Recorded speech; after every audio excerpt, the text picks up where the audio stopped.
In Samoa, it's you can throw out all the records when you get to American Samoa. It's very true. It's very true. Yeah, you throw out love their cookies. But anyway, go ahead. The two big ones today are Mississippi and Alabama. And what's interesting about them is there's three.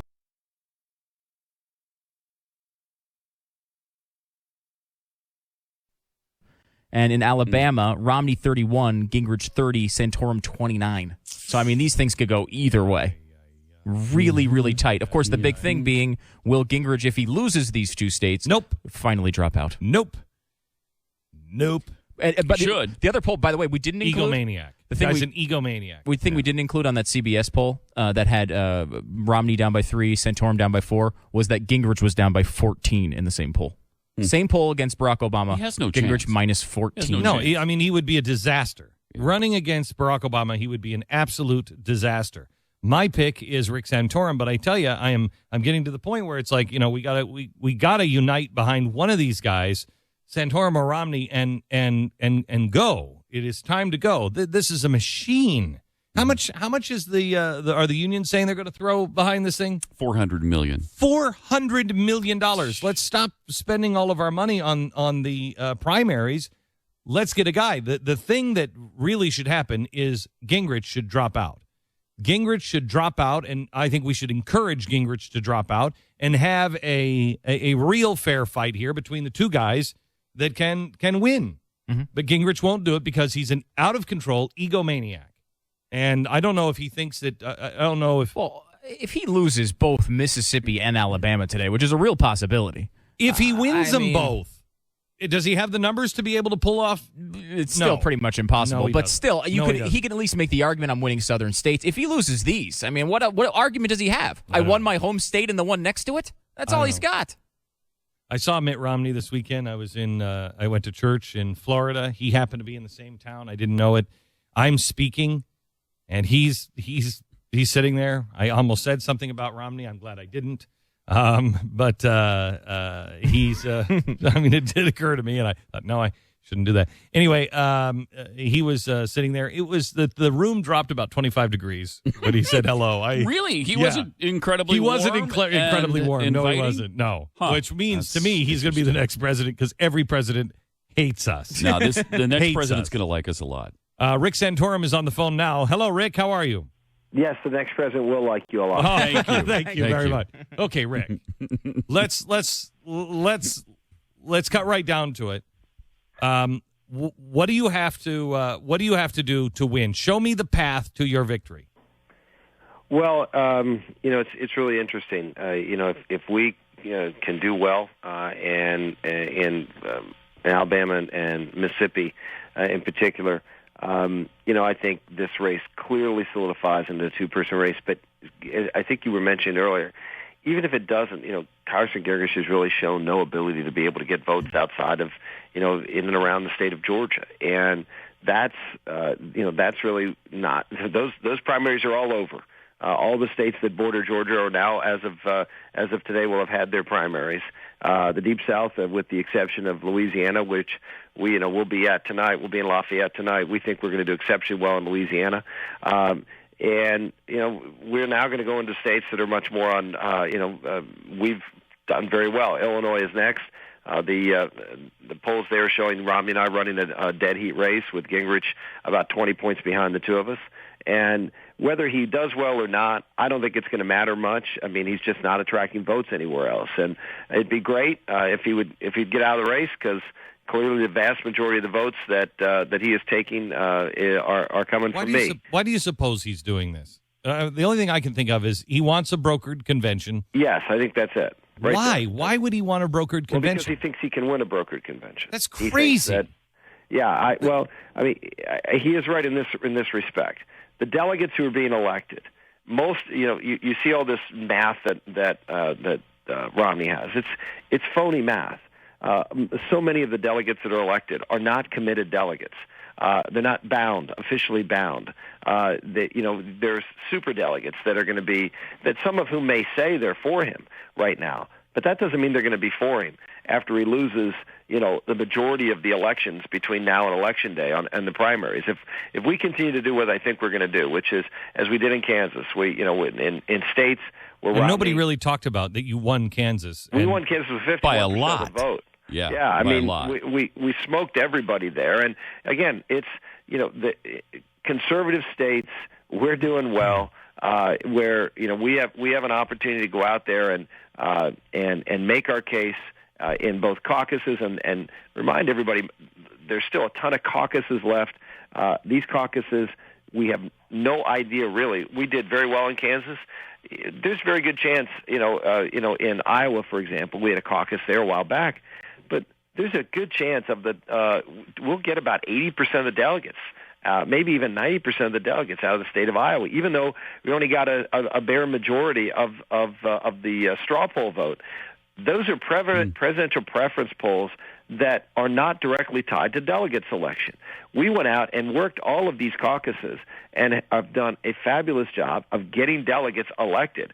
And so our numbers are much better than what's being shown in these delegate counts, and Governor Romney's are much softer than what's being showed on these delegate counts. We have a long way to go. We continue to pick up the momentum that we have and get a real, whether Gingrich is in the race or not, after today it's going to be a one-on-one race. It's going to be seen that way, and we're going to start winning primaries. We start winning primaries and caucuses in greater numbers as we have in the last couple of days. We're going to get this nomination. What happens if Gingrich wins tonight, those two states? Again, where does he go? Where does he translate? I would hope into? Home, but I don't think he will. Yeah, well, yeah. I mean, if you look, he won Georgia. He won the biggest prize on Election Day on Super Tuesday. And again, go to Kansas, and he got under 20%. Didn't receive a delegate because he couldn't crack the 20% threshold. Wasn't even on the ballot in Wyoming. And we finished second. We picked up some delegates there. We're finishing, with the exception of 3 states. Where Ron Paul edged us out, but we basically, and from a delegate perspective, we tied. We finished in second place everywhere else but the state of Georgia. Okay, so walk me through how a brokered convention will work. I'm sorry? Walk me through a brokered convention. What does that even mean? We haven't had one since 1948. Yeah, it's not really a brokered convention, open convention, in the sense that I think it's highly unlikely at this point that anybody is going to, if this race continues on the path it's on right now and Gingrich stays in the race, which seems like he's inevitable to do, it's highly unlikely someone is going to get to that magic number. Okay, so it's an open convention. Gingrich is counting on, and then you go there with nobody having the number of committed delegates to be able to win. And what happens in these later races as we go down the stretch, whether it's Pennsylvania or Texas or California, some of these big states, who wins and who has momentum going into that convention is going to have a huge role to play as to who is the best person to line up against Obama. And I think a lot of conservatives are saying what you're saying, which is Mitt Romney is uniquely disqualified to take on Obama on the issues. He gives away too much of the important issues that are going to motivate our base and draw the clear distinctions between President Obama on the issues of importance to people. But I'm also saying this is not good. A brokered convention is not good for us. This guy is building a war chest. We've ripped each other apart now for I don't know how long. It's time to move forward. How do we get there? I agree with that, but that's not how the process is.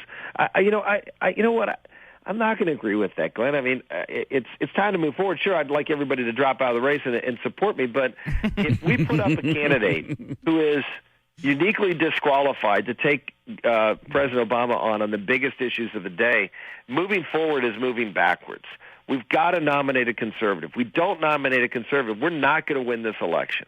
And we've seen that every time we nominate a moderate, that the media and the pundits want us to do, whether it's McCain, whether it's Dole, or whether it was Bush for re-election in '92, or whether it was Jerry Ford in '76, we lose, and we lose badly. We have to have a candidate that draws clear, sharp lines. And between the left and where we want to take America, I hate the fact that you just simply can't do that. I hate the fact that you're talking me back onto the bandwagon. Get off the bandwagon! Yes, well, that's it. I mean, Governor Romney's out there trying to convince people he's the best guy because somehow if we decide on a nominee next week, it'll be best. if we decide on a nominee next week, Barack Obama will spend the next 6 months beating the brains out of whoever our nominee is. Yeah, there's an advantage of not having a nominee. They can't focus all of their media attention, all of their campaign attention on one candidate and tar and feather them as our candidate sits with very little resources to be able to come back at this point. Governor Romney is not flush with money right now. No, nobody is. We're all raising it and using it hand to mouth, and if it wasn't for super PACs, Governor Romney would not have any advantage right now. The only advantage Governor Romney has, if you look at the money that was run on television in Mississippi and Alabama, it's all coming from his super PAC. It's not coming from his campaign. So you're looking at a very different race once a nominee is settled. And it's a race where Obama has the overwhelming advantage. And I would make the argument the later we have a candidate, the shorter this race is, the better it is for not us, not the worse. And Rick, where does your money come from? I mean, like if somebody wanted to contribute to your campaign, stop it. Where would they go? They can go to your website, which I'm sure you have a nice link post to ricksantorum.com, and they could contribute. You know, we raised in February 2/3 of our money from people who gave us under $200. 2/3 of our contributions came from small dollar donors. 2/3 of Governor Romney's donors were maxed out donors at $2,500. We had over 100,000 donors in the month of February. I mean, that's what we need. We need to continue to get grassroots support out there, and we're doing it with 1/10 the money, but we're still competing and still doing well, and that's what we need, someone who can compete, who isn't going to have to outspend their opponent 10-1 to win, because we're not going to be able to do that against Obama. Yeah, I'm just looking at the chart, and it is pretty incredible. If you see Romney is 10-1, then you have very little spending and fundraising. Gingrich is about double you, and Ron Paul is above you. You've spent the least, and by far done the most. Wow. Yeah, and that's changing. I mean, in February we raised $9 million, and Romney raised 11. So we're picking it up as of the last month or so as this race has narrowed. But we're still overall. You're right. We've been outspent about 10-1 by Romney. I feel like Benjamin Franklin. And you would be George Whitfield. You know who George Whitfield is, right? Yes, I do. Okay. Benjamin Franklin said every time you listen to him, I am not going to reach into my pocket and give this guy more money. And every time he would go, he wrote, before long, he would say a few words, and I would be reaching in for the brass. Before you know it, he had all the silver.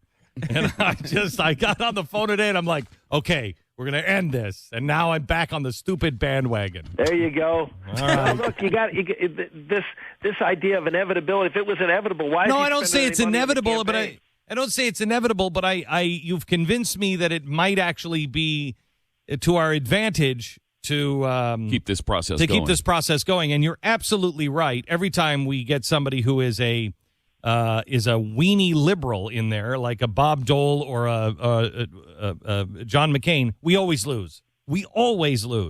So I'm back on the bandwagon. Thanks a lot, Rick. Jeez, I can't swear, I can't drink, I can't smoke. And I got to stay on the bandwagon. All right, Rick. Good luck tonight. Here's our sponsor this half hour. It's Stamps.com. You didn't say the website.